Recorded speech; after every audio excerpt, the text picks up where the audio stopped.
So let's talk about SEC spring games to start it off here. Tennessee has a big spring game this weekend. They in South Carolina have moved their game to Sunday because of weather. Maybe that's not the only game that's going to get moved. I don't know, but they're going to tee it up at some point this weekend. Texas A&M's on the field. Ole Miss is on the field. So let's talk about these. And I wanted to, as Jesse shows you the schedule there are your times if you can't see them. A&M is Saturday at 2 o'clock. Tennessee Saturday at 4. Ole Miss Saturday at 5, and then South Carolina moved their game to Sunday. All of those times are Eastern. Sunday at 2 o'clock for South Carolina. Let's talk about Tennessee first. I went over on the Vols 24/7 board today. I was trying to get a feel, like not a mood tracker per se. We'll do more mood trackers as we get sort of in the media days portion of the schedule, but I wanted to feel out the Tennessee fan base. Where are they? Josh Heupel, a little ways in now, working his way through his first spring, coming up on the spring game. And I pride myself, and we pride ourselves around here, on being able to leverage the most valuable resource in our industry, which is, to me, the network of team message boards on the 247sports.com network of team sites. Virtual Vol came through with a really good one over there today. I'm not going to read the whole thing, but it was really in-depth, and it was basically saying a couple of things. So I thought it was the perfect post, and I said as such on the board.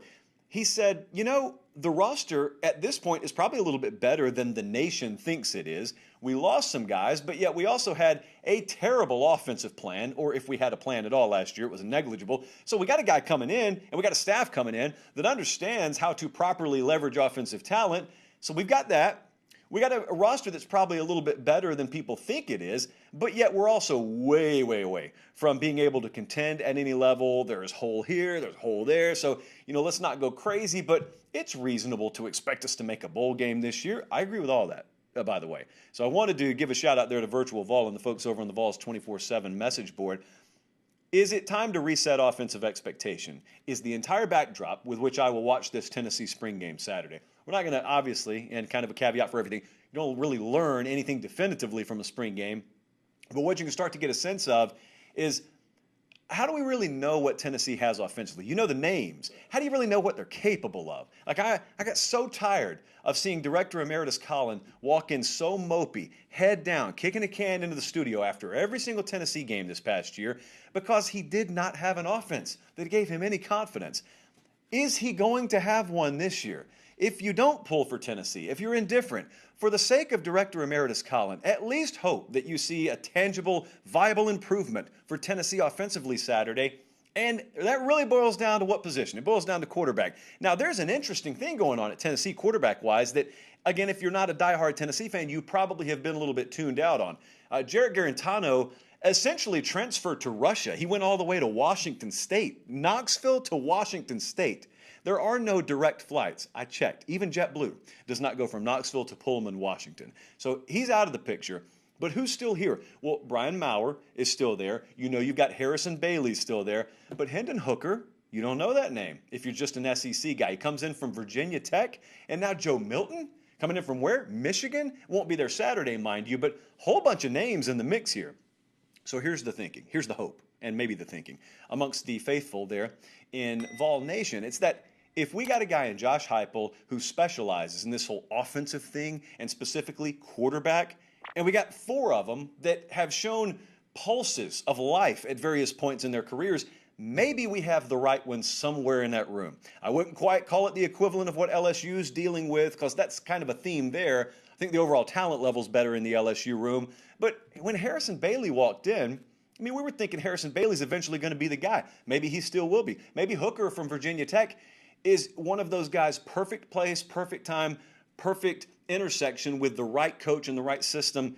So we can watch that Saturday, but we can also kind of look at them at linebacker. Henry To'oTo'o is out. So how many playmakers, how many game changers do you have over there on defense? Velus Jones is a name that, I think I'm okay with him at wide receiver behind him. Want to see what kind of talent they have. But yet again, if we're looking at the right system and you find the right quarterback, all those other wide receiver dominoes sometimes tend to fall into place. How about South Carolina? This game, again, has been moved to Sunday. Secondary and wide receiver is what we've talked about throughout the majority of the first few months for Shane Beamer being on campus. I don't know that, in some cases, I don't know that these are questions that can be answered in year one. You're just going to kind of have to deal with an it is what it is type situation. But how many DBs, more specifically, how many safeties do you have that you can trust to play winning football? R.J. Roderick is a name that you think you can depend on. Jalen Foster's a name you think you can depend on.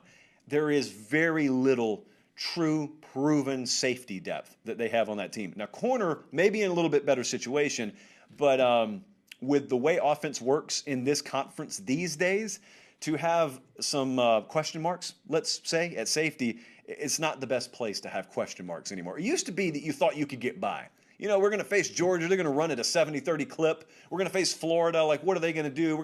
It's not that way anymore. So you got to be able to make sure you got a ceiling, a little cap on the defense. Watch that and watch how many wide receivers are able to make plays. Because I don't think, and no Gamecock fans really going to argue with me right now, I don't think that is a true high-level SEC caliber receiver room by any stretch of the imagination. Now, that may be an area, it may be a position group, for example, that Shane Beamer and his staff don't think that they're done with.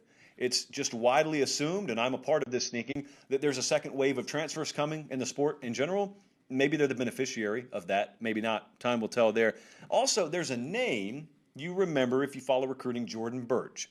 Jordan Burch was a five-star guy. They kept him. Did South Carolina in-state a 2 cycles ago now. I wonder what kind of presence he'll have this year. It's always nice to have a bang at a spring game, but just in general. So watch him at the spring game, then moving forward. And also this name I told you about last week, I reached out to one of our deep insiders at South Carolina, and I said, give me a name, give me a name. He said, you got to talk about E.J. Jenkins. E.J. Jenkins is the FCS transfer at tight end that they're going to kind of use in multiple different ways because he's kind of just like he's a guy that doesn't make sense. So I think he's 6'7", like 240, 250, and he looks like he should be maybe a smaller offensive tackle, you know, in some option schemes, or he looks like certainly he should be a jumbo tight end, but yet they feel completely confident they could use him at receiver if need be, because even though he's 6'7", 240, 245, whatever he is, he can just move, he can just run. So I haven't seen him yet. There may be some sketchy, blurry practice footage out there. I haven't really seen him, so we get to see him Saturday. How about Texas A&M? Texas A&M is a place that has been really hard to get information out of. Now, I guess that's credit to Jimbo Fisher, but it's not the best thing in the world when we're trying to do a show around here. Michigan, Texas A&M, slap on the wrist, because we have been able to get precious little intel out of there. That offensive line is a position that's one of the most important position groups in America this year. If we're talking about a year of transition, a year where maybe some fresh blood knocks on the door of the playoff or kicks the door down to the playoff. Well, if it's going to be Texas A&M, there's going to be a lot of focus, rightfully so, on Haynes King at quarterback. Can Zach fill in the blank? What's his last name? Calzada. Now, a lot of people think you're not going to need to learn that name because he's not going to win the job. But nevertheless, they're going to be focused on that quarterback battle. They're going to be focused on A&M finally producing those high-caliber receivers that they had once upon a time with guys like Swope and Mike Evans. But having said all that, what is really the key here? Because what you could take for granted with them last year was a very, very good offensive line. They were kind of anonymous because there was no true superstar there. In fact, Joe Moore, I guess they named the award after him. Joe Moore's still there, probably their best offensive lineman. He's going to kick out to tackle for him this year. But outside of that, those other 4 spots, big question marks. They got skill. They're not void of talent, but there is no proven depth there. This has been the popular talking point at A&M. Nationally, it's been quarterback. So let's watch that offensive line. I think there'll be a lot of mixing and matching there if that little intel that we do get out of College Station is to be believed. But also, then you can look at quarterback, obviously. Haynes King is the guy that most people in and around Texas A&M expect to win that job. I don't know to what degree Jimbo Fisher views that as a formality. And I don't know how open he's going to be about that. So we get to lay our eyes on those quarterbacks this Saturday in a spring game environment. Again, don't know how much we're going to learn. But their defense should be good this year. Their offense overall should be good if you get quarterback figured out, which I have faith that they will. I'm not one of these people who believes that they're going to fall off a cliff production-wise just because they lost a multi-year starting quarterback. I don't believe that's the way it has to work. But if you've got a subpar offensive line, you're not knocking on the door of the playoffs. So that's the thing that I'm watching the most with them. And I'll tell you another thing that would be refreshing. Jalen Weidermeyer, I never get the pronunciation of the name right. I mean, I know it's disrespectful to not be able to pronounce the guy's name right or actually say the sentence right. but man, I have a hard time. So him, that really, really impressive tight end. He's there, but he's out, so he's not going to be playing Saturday. Baylor Cupp was the guy coming in last year that everyone was hopeful would make an impact, and then he's out. And then he kind of, you start to hear rumors that, oh man, I wonder if he's going to have lingering injury issues throughout his career. Let's cross our fingers that we get to see something from him Saturday. So that would be nice. That would be a nice, pleasant surprise for me if we saw him pop Saturday. How about Ole Miss? Game changers at wide receiver and defensive line. That's really what I want to see. Now, you assume they're there at wide receiver just because you assume, and you'd probably be right in this, that they're going to have a really, really potent offense this year. We don't have to worry about quarterback. Matt Corral's there. We don't have to worry about it, but you got to have guys to throw to. And they lose some, and they need to develop some. And to be honest with you, I have confidence they will. I just like my eyes to validate or verify that Saturday.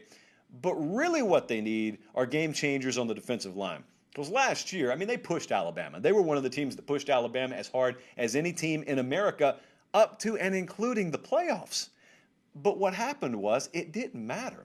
Alabama, I can't remember that insane stat. Bama gained almost every possible yard they could have gained in the game.